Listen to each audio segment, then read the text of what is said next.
So last week they revealed that 2 new free content updates are coming to Remnant from the Ashes.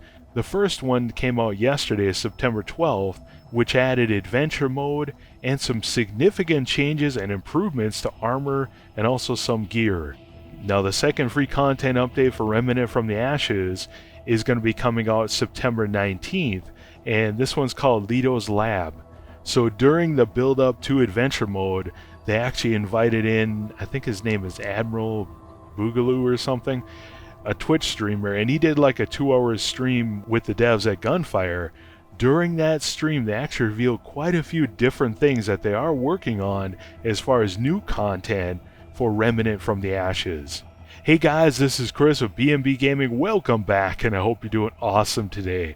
Thank you for taking the time to check out this video, and thank you for your likes, your shares, your comments. Definitely appreciate it, and it definitely helps me out. So to start with, guys, let's talk about the next free content update for Remnant from the Ashes, which is scheduled to be coming out next Thursday, September 19th. And again, this is going to be a free update. And it seems like they're kind of emphasizing free, so I think we got to prepare in the back of our minds that some of these new content updates that they're working on are probably going to be paid DLC, which personally I'm okay with because this game is pretty awesome. Anyways, let's talk about Letos Lab. So Letos Lab is going to be a new random dungeon on Earth, and the backstory behind it is it's actually called Research Station Alpha, and evidently it was actually established before the Root invasion to do research on the mysterious red crystals, so the World Stones. So evidently those appeared before the Root invasion. So anyways, the goal of the research originally was to tap into the World Stones to generate infinite energy. So anyways, Leto unlocked the World Stones in Ward 16, and this allowed mankind to travel to different worlds. So evidently we were able to do this before the Root invasion, so I'm kind of wondering if this is actually what caused the Root invasion in the first place. Like they noticed us jumping around and stuff, and you know, hey, let's kill these guys off. Well, anyways, after this, evidently Leto must have gotten bored because he started experimenting on the World Stone some more with some more dubious experiments. Because it says Ward 16 was actually running months after the Root invasion, so Leto was still doing his little experiments. So eventually, Ward 16 was abandoned because some of Leto's experiments had gotten out of hand and they had to evacuate. So again, Letos Lab's dungeon is going to be spawned dynamically on Earth, so we're evidently going to have to use adventure mode to kind of re-roll Earth until we find it. But Letos Lab is actually going to be unique because it's going to be the first dungeon that actually has backstory about the world and all the different things that happen in it. In addition, it's also going to have some light puzzle solving in it. Letos Lab also is going to have a new boss fight at the end of it with a new mod as a reward.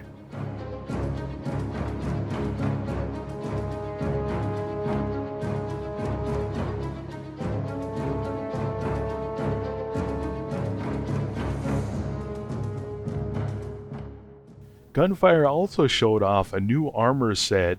I'm not sure if this is a reward for beating the boss or going through the dungeon or maybe solving puzzles. Anyways, it's called Letos Armor. And in the live stream they said that the different numbers that you see on screen now are still being worked on, so they're not set in stone. So Letos Armor is actually unique in that it's the first armor set that is ultra heavy, which means instead of doing a roll for a dodge, you're actually going to do a belly flop. Now you will be able to equip Leto's Amulet and drop the armor weight from ultra heavy down to heavy, which means you'll do a slow roll instead of doing a belly flop. So Letos Armor is actually going to be the ultimate tank build because its unique 3-piece set bonus takes a heavy attack and registers it as a medium attack. It takes medium attacks and registers it as light attacks, and you'll actually be able to stack this with Mantle of Thorns. So basically what it means is that if you take a heavy attack from an elite or something, it's not going to knock you down, it's just going to stagger you a little bit. And if you take light attacks from like small trash, you're going to be able to run right through them. Now as far as what they're working on next for Remnant from the Ashes, In the live stream, they talked about that they are working on new campaigns, so new biomes, and I'm assuming new enemies, new elites, and new bosses, and new weapons for that biome. Another thing they said they're working on is making more random dungeons. They also addressed Courses, or the swamp, and said that currently there's not as much content there as they want, so they're working on adding more content to that as well. They also said they're working on more bosses. They're also working on adding ult kills to basically every boss in the game. And if they're working on ult kills for all the other bosses, this means of course that they'd have to be working on new rewards as well, so possibly new mods, new boss weapons, new armor sets. Sounds good to me. Another thing they mentioned is they're working on rewards for hard and nightmare difficulties, so we have a reason to play on harder difficulties. And a side note to that is they mentioned in the patch notes for the adventure mode update, which came out yesterday, that all the changes they're doing to armor and also lowering the health threshold for nightmare difficulty is actually laying the groundwork for adding even harder difficulties, so plural. So that's kind of interesting. Now, as far as things they're talking about or potentially adding, they've talked about adding additional loot to loot chests, so maybe Luminite crystals, maybe our friend the Simulacron, so we can actually get some get some of those. Another thing they're talking about internally about adding is adding more affixes, and even adding affixes to world bosses on higher difficulties. Another thing they've talked about internally is about creating an endless dungeon type of experience where it just keeps getting harder and harder and harder until eventually you die, and then I guess you can do it again.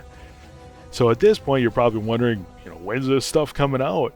They actually didn't give us a release date. They just basically confirmed that they're working on this behind closed doors. So we for sure can expect we're going to get more biomes, more enemies, more elites, more bosses, more ult kills, which means more loot, more mods, more armor, etc.